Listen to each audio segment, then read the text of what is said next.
Hello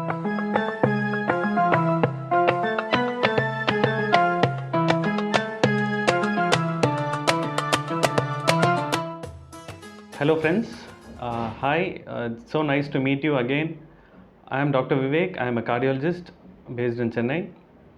So today for the next 10 minutes we are going to discuss, or I am going to share with you a few points about a very common question which is keep coming to me in the past few days. It's about fasting during Ramzan month. Is it safe for all cardiac patients? So this is the question which I am getting. So before going into that, the theme is about fasting. Fasting is observed by many people around the world, despite they are belong to any religion. It's not fixed to a particular religion. You know, fasting is followed by even Christians, Hindus, Muslims, etc. So the question arises whether fasting is safe, whether fasting can be done by all, irrespective of their medical background, irrespective of their cardiac illness, irrespective of their medications. So that is the query raised by many people today.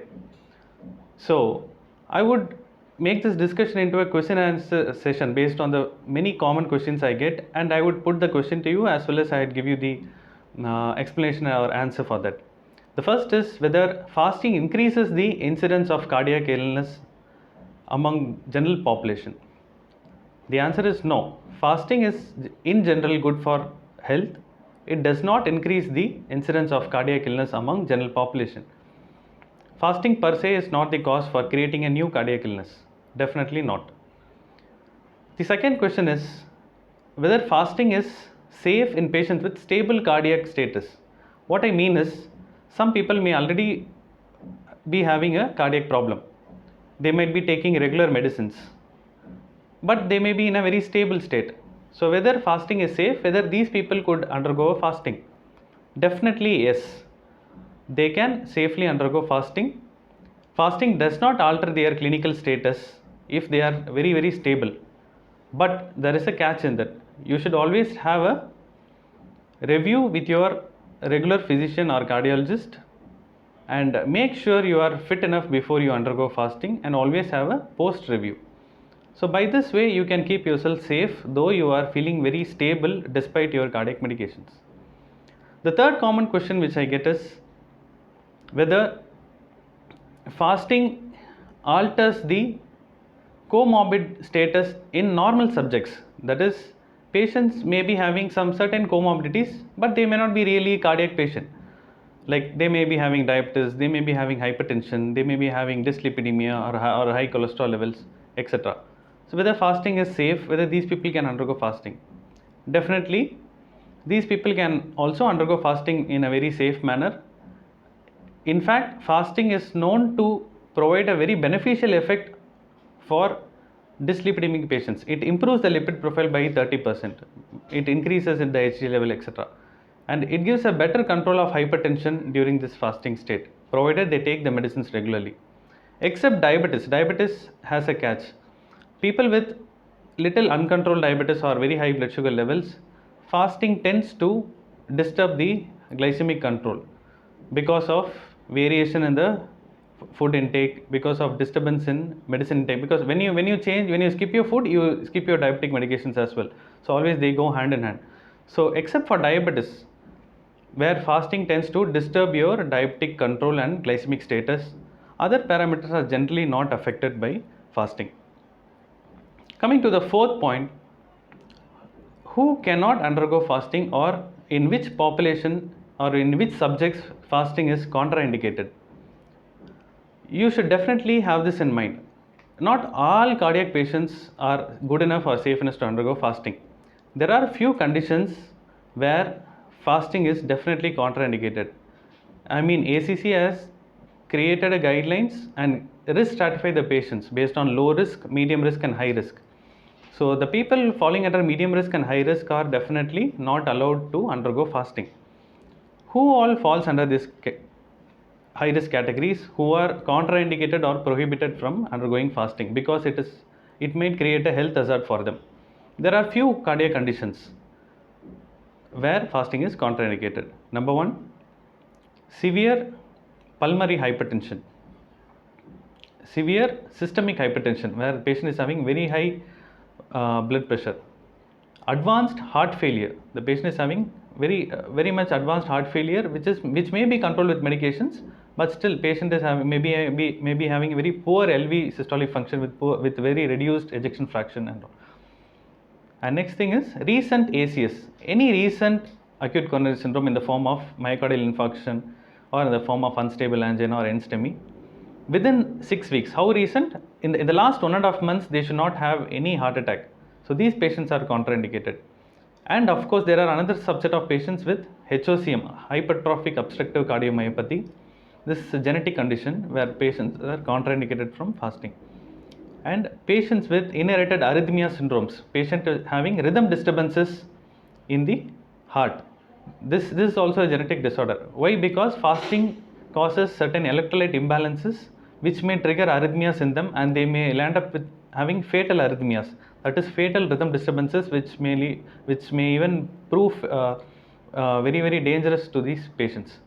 And severe valvular heart disease, patients having severe valvular heart disease in the form of severe mitral stenosis or severe aortic stenosis or severe regurgitation lesions where they are controlled with medications. People who are not undergone valve surgery yet, they are waiting for valve surgery, these patients are contraindicated from having fasting. And the last is patients having implanted devices, patients having ICDs and CRTs. These are pacemaker kind of, these are exactly not pacemakers, pacemaker kind of devices where these devices are implanted in the patient's body and to control any arrhythmias developing in the patient. So patients having these devices are also prohibited or avoided, advised to avoid fasting. Okay, now we have seen these conditions where fasting is not allowed or fasting is very dangerous for the health. Then coming to the suggested checklist. Okay, fine, we know all these things, doctor. Now anyway, we are going to undergo fasting. It's our religious commitment. I agree. Even many people in our community, our friends, our relatives, many elderly people may undergo fasting despite having all these things. So we have to suggest a checklist to them. In the these checklists is to be followed for all the people, for all cardiac patients who undergo fasting. What is that checklist? First, he should contact his regular physician or regular cardiologist, and he will do a patient background assessment. I will assess the patient background, what disease he has, whether he has any recurrent hospitalizations in the past, whether his medical history is very bad, so and what medical condition he has, and what is the level of control with treatment. All these things will be assessed in the first hand. So this is patient background assessment. Okay, so next I will advise the patient to undergo a basic review. The patient should undergo a recent ECG, electrolyte check, that is assess the sodium and potassium levels in the body, do an echo, and have a basic screening to assess the recent cardiac status. So after this, the third thing, we have to do the risk assessment. Make sure the patient falls in low risk category and advise him, give him general advice for fasting. If the patient falls in medium or high risk category, please communicate to the patient or communicate to the patient family and make him understand the risks in fasting because of his medical condition. So this is the third thing in the checklist to be done. Coming to the fourth thing, general advice for people who undergo fasting. First thing, many people ask me this doubt, what about the medicines, doctor? Because many people, like for example, people who are having this Ramzan fasting may, from dawn to dusk, they will be not taking any food. I mean, even people who are undergoing this fasting before this Easter, and even most of the Hindus undergo fasting during Ekadasi and etc. They undergo fasting from morning till late evening as well. So how to manage the medications? So certain medications have to be taken after breakfast, certain medication have to be taken after dinner. So how to manage this? So this is the very common doubt asked by the patients. So when you go for the review before you start your fasting, please tell your doctor like what are the medications you are taking, and most of the medications can be adjusted as a once daily dose, so that it can be converted to extended release forms and it can be converted to once daily dose. and certain medications can be aligned so that they are made into they can be suitable to take after food. Maybe if you're taking only one meal per day, or if you're taking 2 meals per day, it can be aligned and given to you so that it matches your food intake during that fasting time. So this is very, very important. And the second advice in the general checklist is, please don't smoke during fasting. Smoking, if you smoke during fasting, it breaks your fasting. That means you're not doing a proper fasting. Smoking also spoils the good benefits that fasting gives your body. The fasting usually tends to remove all the toxins, free radicals accumulated in your body. But when you smoke during fasting, it does more harm, and it breaks the benefits of fasting as well. So please don't smoke.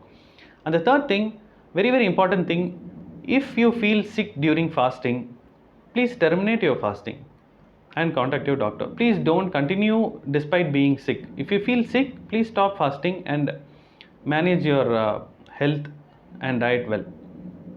And whenever you break your fasting, even if you're taking 1 meal per day, have a very healthy diet and have a proper hydration. Your diet should be well balanced, and it should be of high calorie rich diet with good amount of fluid intake as well. And the last thing and query is, some people may be taking injections, like diabetic people may be taking insulin, like subcutaneous injections. Some may be taking IM injections for some other reasons, like penicillin injection, etc. So injection intake does not interrupt your fasting. Please remember that. You can continue with your injection intake. Injection intake does not disrupt or disturb your fasting status. So these are the main queries which I used to get regarding this fasting state. So I hope I have made clear up to some extent regarding the common queries which I get regarding fasting. And the last thing is, after your fasting is completed, don't forget to have a review. Don't forget to have a review post fasting. Suppose 1 month fasting is over for you. After your fasting, please have a post review and do the basic assessment to check whether your cardiac status and health status is well balanced with basic investigations, and continue your routine medications after your fasting. Thank you.